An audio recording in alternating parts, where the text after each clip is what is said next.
السلام علیکم ګرانو دوستانو. نن به زه تاسو ته یو ډېر مهم خبر درکړم چې دغه انډر 19 ورلډ کپ کې چې د افغانستان 19 کلن او د پاکستان 19 کلن چې کومه مهمه لوبه ترسره کیدونکې ده د دغه لوبې په هکله به زه تاسو ته پوره معلومات درکړم چې تاسو دغه لوبه څنګه کولی شئ لایف وګورئ او په کوم چینل باندې تاسو دغه لوبه لایف کتلی شئ او همدغسې د افغانستان لپاره به کوم 11 لوبغاړي په دغه لوبه کې لوبه ترسره کړي. نو ویډیو تر آخره پورې وګورئ. په هر څه به تاسو پوسې زه به تاسو ته وایم چې د افغانستان او د پاکستان چې کوم انډر 19 ورلډ کپ کې دغه مهمه لوبه ترسره کیږي دغه په 6 جنوري باندې که خیر ترسره کیږي چې د پنجشنبې په ورځ باندې به دغه لوبه د افغانستان په وخت باندې به ماښام ټایم کې 5:30 بجې که خیر دغه لوبه شروع کیږي. د پاکستان په وخت باندې به ماښام ټایم کې 6 بجې بیا دغه لوبه شروع کیږي او دغه لوبه د پاکستان پی ټي وی سپورت باندې تاسو دغه لوبه لایف کتلی شئ. د هندوستان سټار سپورت چینل باندې لایف کتلی شئ، سکای سپورت چینل باندې لایف کتلی شئ،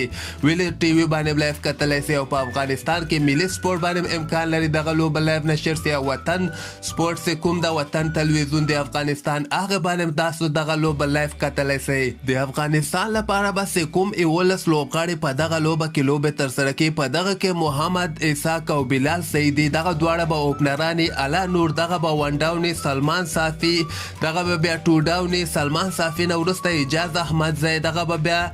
5م لمبر باندې راوځي، 6م لمبر باندې به خیبر ولی راوځي، ننګیالی خان به 1م لمبر باندې راوځي، ازال الحق نوید به، نور احمد به، بلال سمید به او نوید زدران به. دغه 11 لوبغاړي به که خیر پاکستان سره لوبه ترسره کړي او پاکستان نه باید افغانستان هغه د ایشیا کپ بدلم اتمن واخلي او دغلته که موږ وګورو په افغانستان لوبغاړو ته پکار ده چې دغه اولیني شل اوړه لږ احتیاط سره ولوبئ ځکه کوم لوبغاړی باید په اولیني شل اوړو کې اوټ نسي. که چیرته افغانستان لوبغاړي په اولیني شل اوړو کې کوم لوبغاړی اوټ نسو نو بیا تاسو ته زه یقین سره ویلی سم چې افغانستان به که خیر 2.5 نه زیات ټارګټ پاکستان تک دی. بیا هم که تاسو ته کوم مشکل راځي په کتنو کې لاندې کې ماته کمنټ کې خپل نظر شریک کړئ. زه به تاسو ته بیا که خیر یو اپ هم وښیم په هغه کې هم تاسو دغه لوبه بیا لایف کتلی شئ.